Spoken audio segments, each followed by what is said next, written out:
नमस्कार दोस्तों। अमेरिका के नवनिर्वाचित राष्ट्रपति डोनाल्ड ट्रंप ने भारतीयों के लिए ऐलान की राहत की है। एक बहुत बड़ा ऐलान किया है इन्होंने।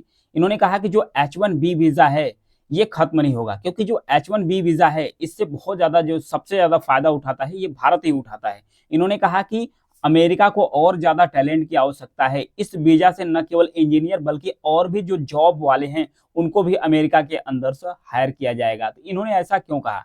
डोनाल्ड ट्रंप तो अभी इससे पहले जो चुनाव कैंपेन थे उसमें कह रहे थे कि हम H1B वीज़ा की समीक्षा करेंगे और ज़रूरत पड़ी तो हम इसे खत्म ही कर सकते हैं। लेकिन अचानक से ये इस बार जो चुनाव कैंपेन था, फिर जीतने के बाद ये कह रहे हैं कि इसे और भी प्रोग्रेसिव तरीके से बढ़ाऊँगा। इन्होंने कहा कि अन्य जॉब के लिए भी अमेरिका जो H1B वीज़ा प्रोफेशनल है, न केवल इंजीनियरों के लिए बल्कि अन्य जॉब के लिए अमेरिका के अंदर बुलाएँगे और जो अमेरिकी हैं, अमेरिका के जो सिटीजन्स हैं, उन्हें हम ट्रेनिंग देके उन्हें भी बेहतर बनाएँगे, ऐसा इनके द्वारा कहा जा रहा है।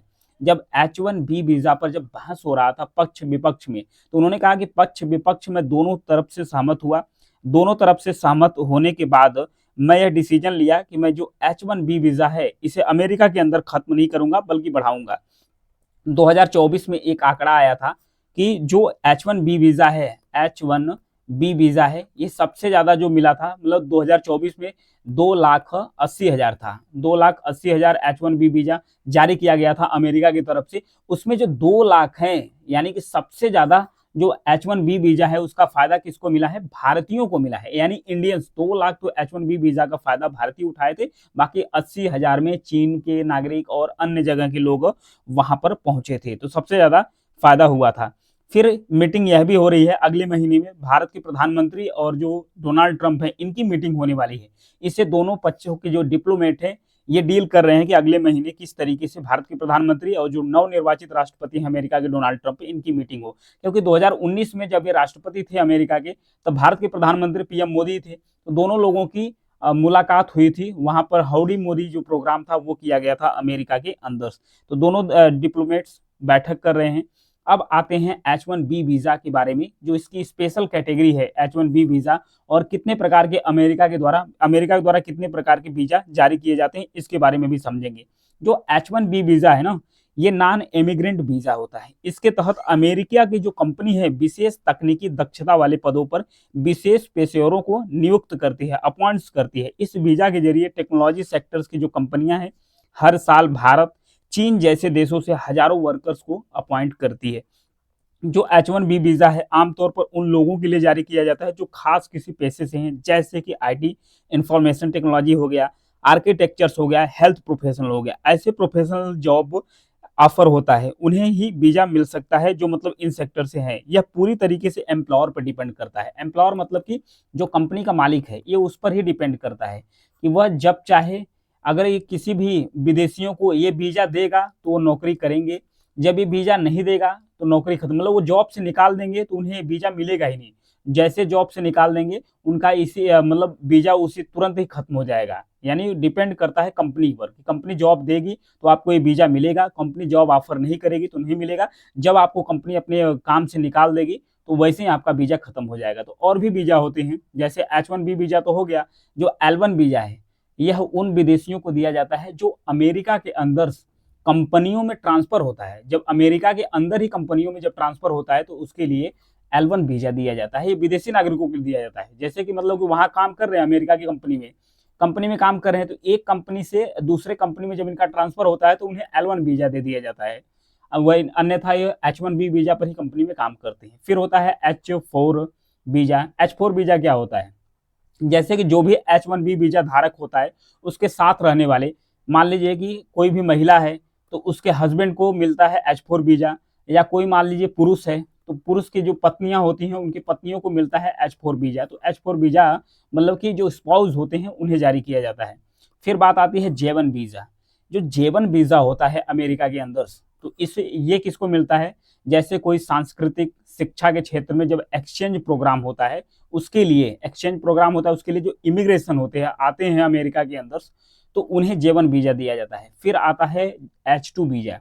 यह नॉन एग्रीकल्चर इंडस्ट्री में काम करने पर आने वाले जो कामगार होते हैं उन्हें दिया जाता है। मतलब कुछ फैक्ट्री में काम करने के लिए अमेरिका के अंदर जो कामगार जाते हैं अन्य देशों से, तो उन्हें इस प्रकार का वीज़ा दिया जाता है। अब बात यह भी आ रही है कि अमेरिका के अंदर जो H1B वीजा है इसको लेकर ट्रंप के जो समर्थक हैं उनमें दो राय बटी हुई है ट्रंप के समर्थकों में। तो लारा लूमर, मैट गेट्स और एन कुल्टर्स जैसे जो ट्रंप के समर्थक है ये खुलकर इस वीजा का विरोध कर रहे हैं। ये कह रहे हैं कि अगर ये वीजा विदेशियों को मिलता है तो जो अमेरिका के सिटीजन नागरिक हैं वो नौकरी उन्हें नहीं मिल पाएगी, अधिक से अधिक नहीं मिल पाएंगे।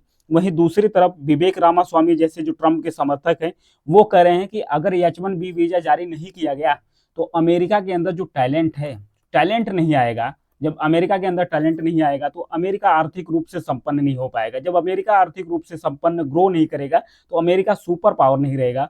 अमेरिका को तो और भी जरूरत है कि अन्य क्षेत्रों में भी जो टैलेंटेड लोग हैं वो अमेरिका के अंदर आए और अमेरिका को प्रोग्रेसिव बनाए, अमेरिका को आगे लगाए, मतलब आगे ले जाए। मतलब दो तरीके से जो ट्रंप के समर्थक हैं वो इसका मतलब सपोर्ट कर रहे हैं। फिर बात आ रही है ट्रंप सरकार में जो डिपार्टमेंट ऑफ गवर्नमेंट एफिशिएंसी यानी जो डोज का गठन किया गया था। डोज में ट्रंप के बेसिकली दो समर्थक माने जाते थे। एक तो एलन मस्क जो टेस्ला के फाउंडर हैं, एलन मस्क हैं, और दूसरे थे विवेक रामास्वामी। जो विवेक रामास्वामी दो सपोर्टर माने जाते हैं। कुछ और भी उनके खास लोग हैं जिनको मिलाकर डोज बनाया गया था। डोज का मतलब डिपार्टमेंट ऑफ गवर्नमेंट एफिशिएंसी, यानी कि यह एक ऐसा पद होता है कि जो मतलब सरकार की बचत के पर काम करते थे कि सरकार का कैसे पैसे कम होगा, कैसे पर जो खर्च है वो उसका बचत होगा। फिर बात आते हैं इस पर जो H1B वीजा से संबंधित कुछ इंपॉर्टेंट जानकारियों के बारे में। अगर कोई भी कंपनी अमेरिका में है उन्हें ये वीजा ऐसे कुशल कर्मचारियों को रखने के लिए दिया जाता है जिनकी जो अमेरिका के अंदर कमी है, उन्हीं कर्मचारियों को ये वीजा दिया जाता है। यह उन लोगों को दिया जाता है जो किसी खास काम में माहिर हैं। ज़्यादातर जैसे IT सेक्टर हो गए, इंजीनियर्स हो गए, इस वीजा पर अमेरिका के अंदर आते हैं, वहाँ पर जॉब करते हैं। इस वीजा पर आप पहले 3 साल के लिए दिया जाता है। 3 साल के बाद 3 साल रिन्यूअल होता है, यानी कि टोटल इस वीजा के माध्यम से आप अमेरिका के अंदर 6 साल तक रह सकते हैं। इस वीजा के लिए ग्रेजुएशन की डिग्री आपको होना अनिवार्य है। अगर किसी पास बहुत ज़्यादा काम है, किसी के पास बहुत ज़्यादा काम है, अनुभव है, तो भी चल सकता है कि आप एक्सपीरियंस के दम पर भी ये वीजा पा सकते हैं।